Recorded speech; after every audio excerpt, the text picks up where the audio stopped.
주와 그리스도가 되게 하셨느니라 하니라. 아멘. 네, 성도의 교제 나누고 함께 말씀 나누도록 하겠습니다. 우리 옆에 계신 성도님들 바라보시면서 함께 예배함이 기쁨입니다. 이렇게 인사하도록 하겠습니다. 함께 예배함이 기쁨입니다. 함께 예배함이 기쁨입니다. 네. 오늘 이 시간 우리를 교회로 모이게 하시고 또 하나님의 말씀 안에서 하나 되게 한 이 예배 안에 참된 평안과 기쁨을 누리시기를 진심으로 기도합니다. 결혼하고 이제 부모님과 떨어져서 살면서 가장 큰 변화가 하나 생겼다면 집안 살림을 저와 이제 제 아내가 담당해야 한다는 것이죠. 당연히 깨끗한 줄 알았던 그 바닥이 하루만 지나도 먼지 가득하게 쌓인다는 것을 깨닫게 되고, 화장실 배수구에 수많은 머리카락을 제거해줘야 된다는 것을 뼈저리게 느끼고, 냉장고 정리는 해도 끝나지 않는다는 것을 요즘 들어 더 많이 깨닫고 있습니다. 그리고 그렇게 각각의 장소와 환경에 맞게 사용되는 수많은 살림용품들을 또 준비해야 된다는 것 또한 요즘에 뼈저리게 깨닫고 있는 현실이죠. 그리고 나서 이 수많은 살림용품들에 대한 광고들을 보게 되었습니다. 별점 만점은 기본이고 수많은 리뷰가 달려있는 상품들이 너무나도 많아서 무엇을 골라야 하는지 알 수 없을 정도로 수많은 제품들을 봤고, 그 안에 진실처럼 보이는 가짜들이 널려있다는 것 또한 깨닫게 되는 것이죠. 어떤 상품이 잘 팔리기 위해서는 그 물건의 가치가 있어야 하는 것이 당연합니다. 필요와 용도에 맞는 상품이어야 하고 효과가 탁월해야 잘 팔리게 되는 것이죠.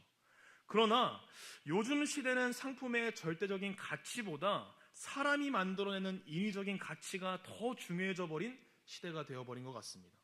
광고를 통해서 상품의 가치를 조작하고 5점의 평점을 만들어내고 수많은 좋은 리뷰들을 만들어내기만 해도 절대적인 가치와는 상관없이 그저 만들어진 그 가치를 바라보고 그 상품을 평가하는 시대가 되어버린 것이죠.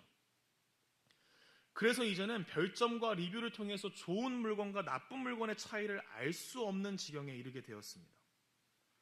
그런데 이는 단순히 물건을 사고 파는 일에만 나타나는 것이 아니죠. 우리 삶에 모든 가치 판단은 절대적인 가치보다는 그저 사람들이 만들어낸 평판과 이미지를 통해서 결정되고 있기 때문입니다. 역사는 승리한 자의 것이 되었으면서 또 진실은 힘 있는 자의 것이 되어버린 세상이 이미 펼쳐지고 있는 것이죠. 뉴스에서 드러나는 폭로들은 진실보다는 개인의 이해관계에 따라 해석되며, 이를 통해서 이익을 얻는 자와 손해를 보는 자가 생기는 것이 당연한 것처럼 여겨지게 된 것입니다. 결국 이 세상은 시소에 올라타서 무거운 쪽에 무게중심이 쏠리는 것처럼 이리저리 흔들리며 변화하는 유행에 따라 모든 삶의 방향성이 결정되는 시대가 되어버린 것이죠. 그리고 이 급류 속에서 교회 또한 흔들리고 있는 것을 볼 때가 있습니다. 진리를 찾고 따라가기보다는 그저 지금의 현실에 맞게, 상황에 맞게 빠르게 변화하는 세상 속에서 도태되지 않기 위해서 현실에 맞춰 나의 신앙을 변화시키는 것이 어느덧 자연스러워졌고, 이곳저곳 기웃거리는 신앙의 모습으로 때에 따라 상황에 따라 뜨거워지고 차가워지는 신앙의 곡선을 만들어내고 있지는 않습니까? 오늘 사도행전의 말씀에선 교회로 부름받은 성도들의 본질에 대해서 베드로가 한 단어로 설명하고 있는 것을 보게 됩니다. 성도는, 교회는 증인이라는 것이죠. 증인은 보지 않은 것을 본 것처럼 말하는 자가 아닙니다. 본 것을 과장하여서 설명하거나 축소하여 말하는 자도 아닌 것이죠. 증인은 있는 사실 그대로를 증명하는 자가 증인인 것입니다. 그리고 그 증명은 말뿐만이 아니라 삶을 통하여서 드러날 수밖에 없는 것이죠. 왜 그렇습니까? 사실은 삶을 변화시키기 때문입니다.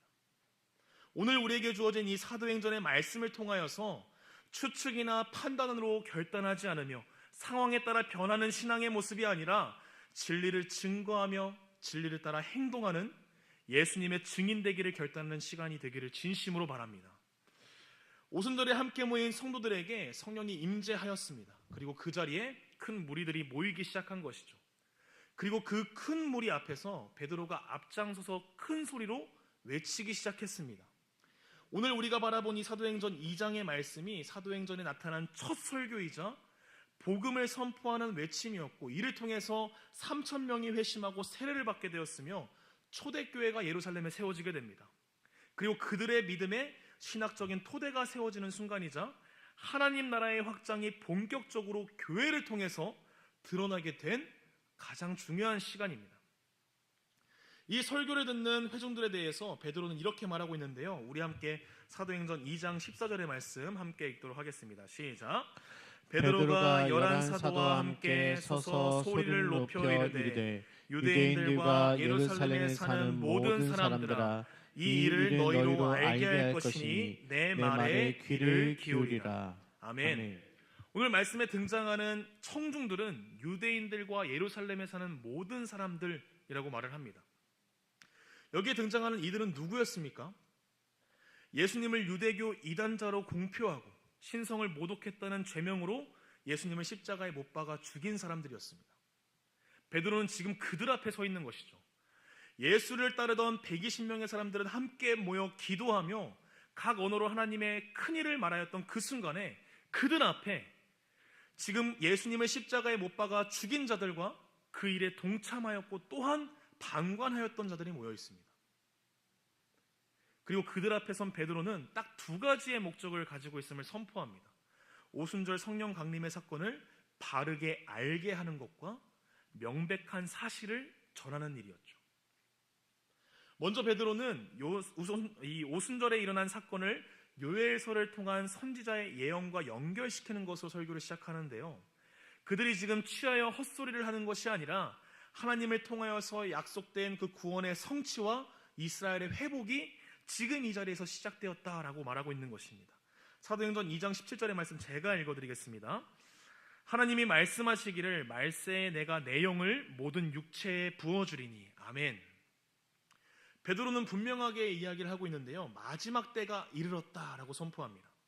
오래 기다렸던 하나님의 약속의 그 성취의 때가 시작되었으며 약속의 성취의 시작은 하나님의 영이신 그 성령님께서 모든 육체에 부어지는 것이라고 선포하고 있는 것이죠.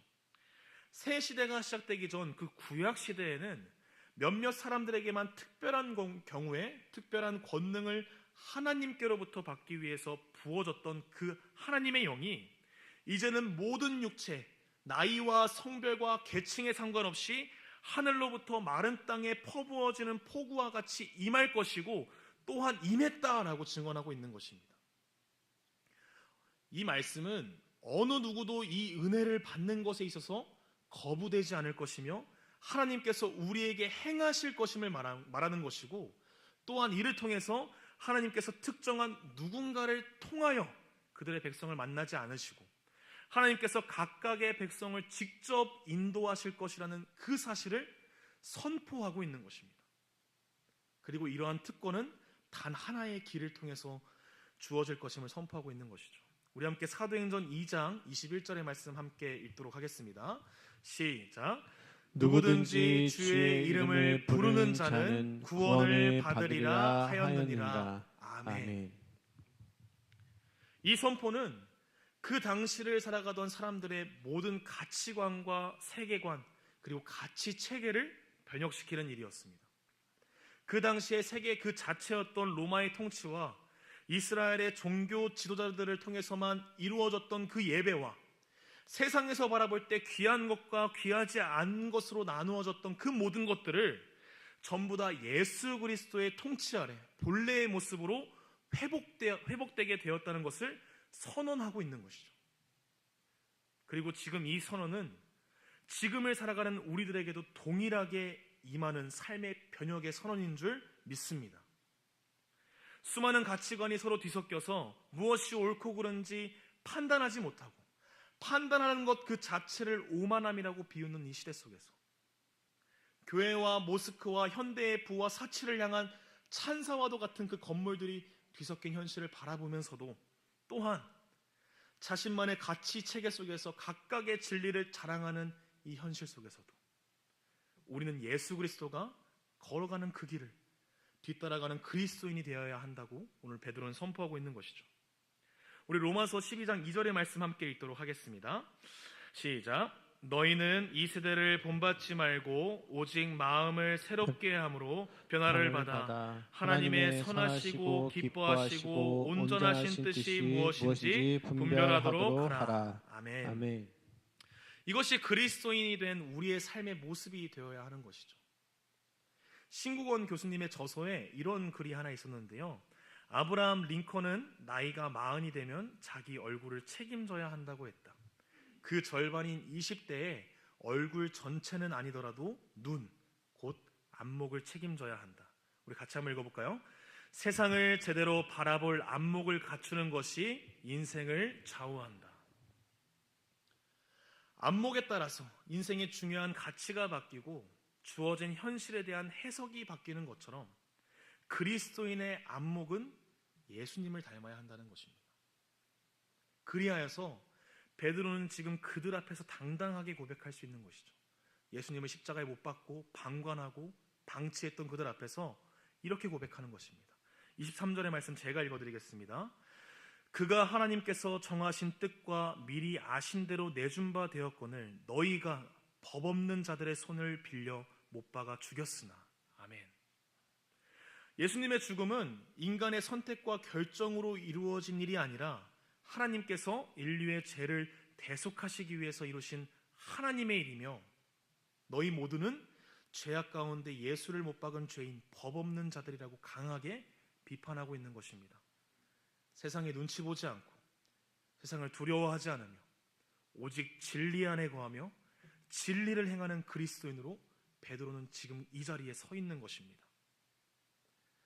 세상에 분노하며 세상의 보좌에 가장 가까운 자리를 탐했고 예수를 3번이나 부인하며 진리보다는 상황에 따라 변화했던 그 베드로는 이제 성령 충만함으로 그들의 죄악을 고발하고 진리이신 예수 그리스도를 주로 여호와로 고백하고 있는 것이죠. 로마의 시상 속에서 유대교의 잘못된 신앙의 시각 속에서 어쩌면 로마에 대한 반역이자 유대교를 따르면 신성 모독이 될 수 있는, 그래서 죽음에 이를 수도 있지만 예수님을 주로 부르며 나의 삶을 온전히 예수를 따라가는 자, 그리스도인으로 살아가는 믿음이 그의 안에 지금 채워지게 된 것입니다. 베드로는 그 믿음 안에서 하나님께서는 성령을 통하여 그의 백성과 만나시며 그의 백성의 삶 가운데 세밀하게 임재하심으로 하나님의 백성을 세상의 위협 가운데 보존하실 것임을 믿었던 것입니다.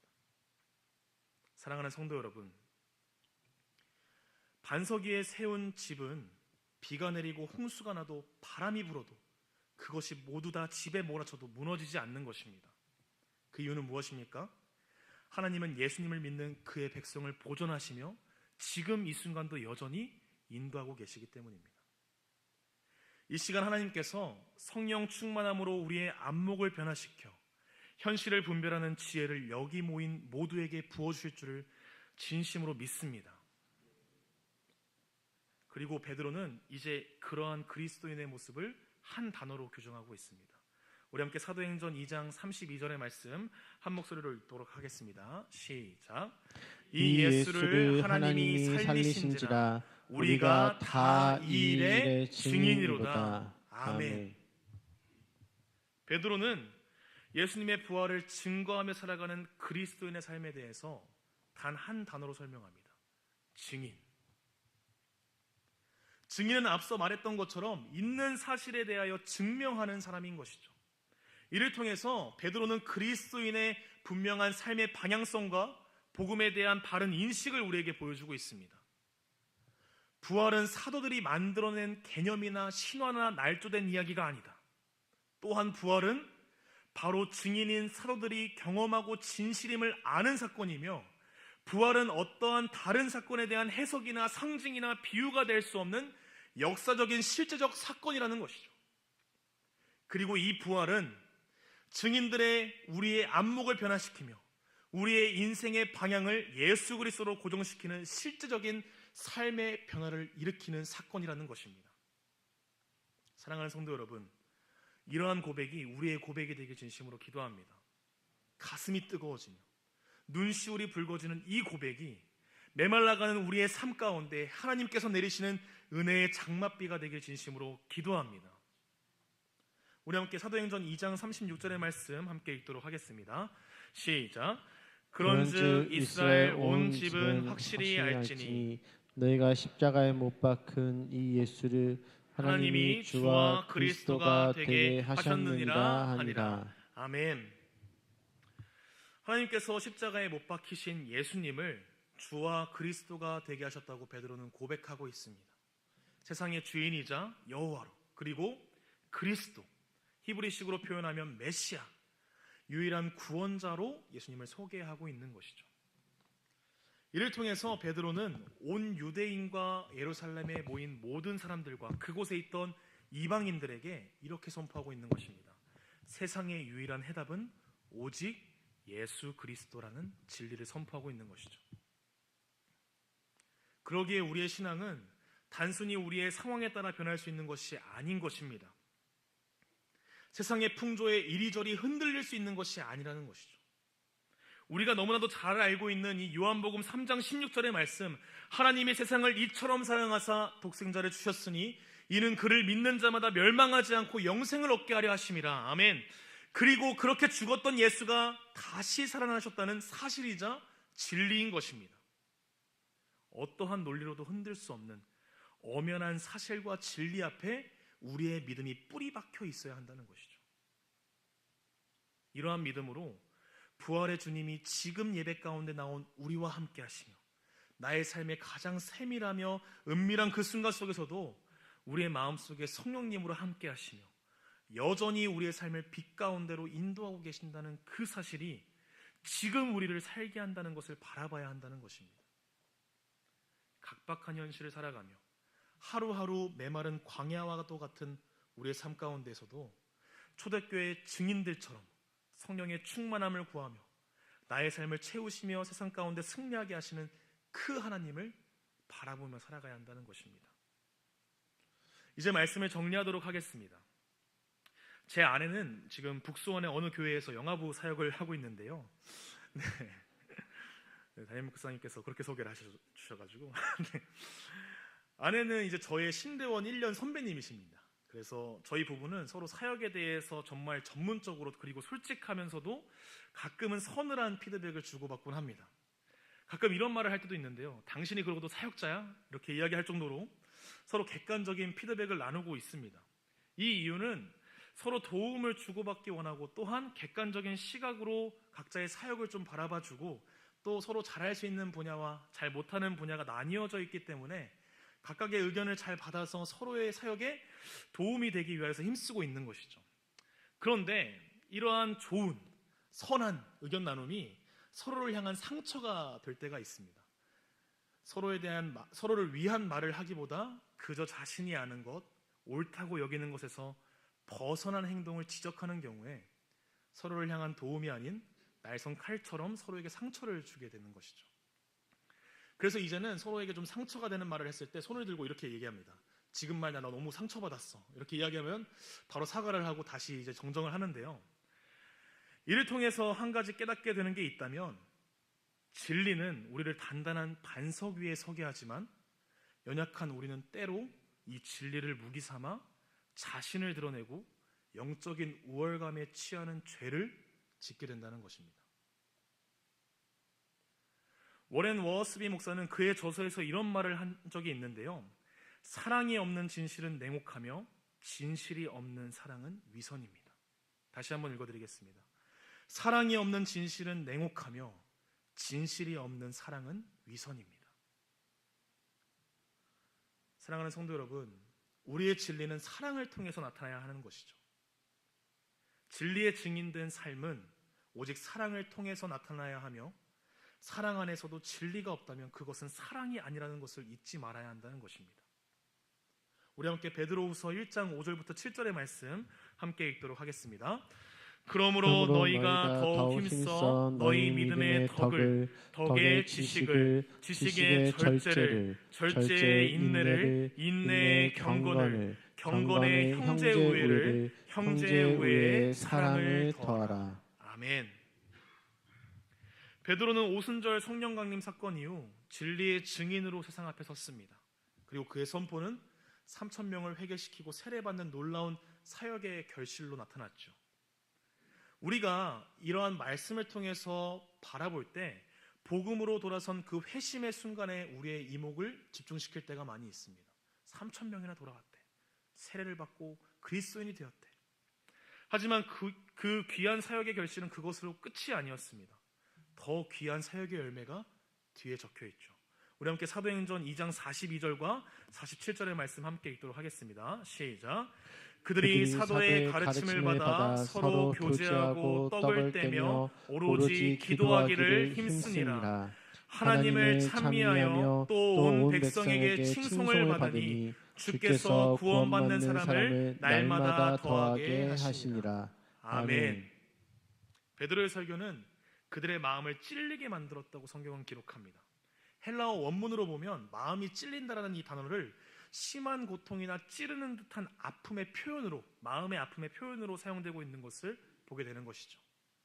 마음이 상하고 슬픔이 가득 차고 고통이 그들의 마음속에 생겨나게 된 것입니다. 그러나 이 상처는 그들을 찢는 상처가 아니었습니다. 오히려 부패한 마음을 도려내고 썩어 골마가는 그 상처를 도려내며 새로운 소망이 마음에 채워지게 하는 말이었던 것이죠.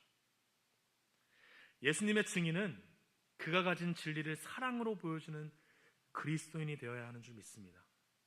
우리가 이러한 진리로 살고 진리를 전하는 증인으로 살아갈 때 세상 속에서 승리하는 그리스도인으로 살아갈 줄 믿습니다.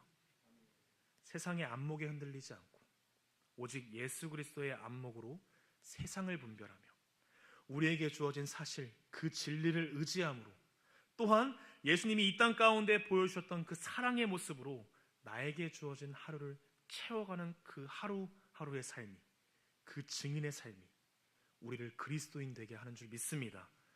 이 밤 증인의 삶을 결단하며 주님 앞에 나와 주님께 기도하는 귀한 고백의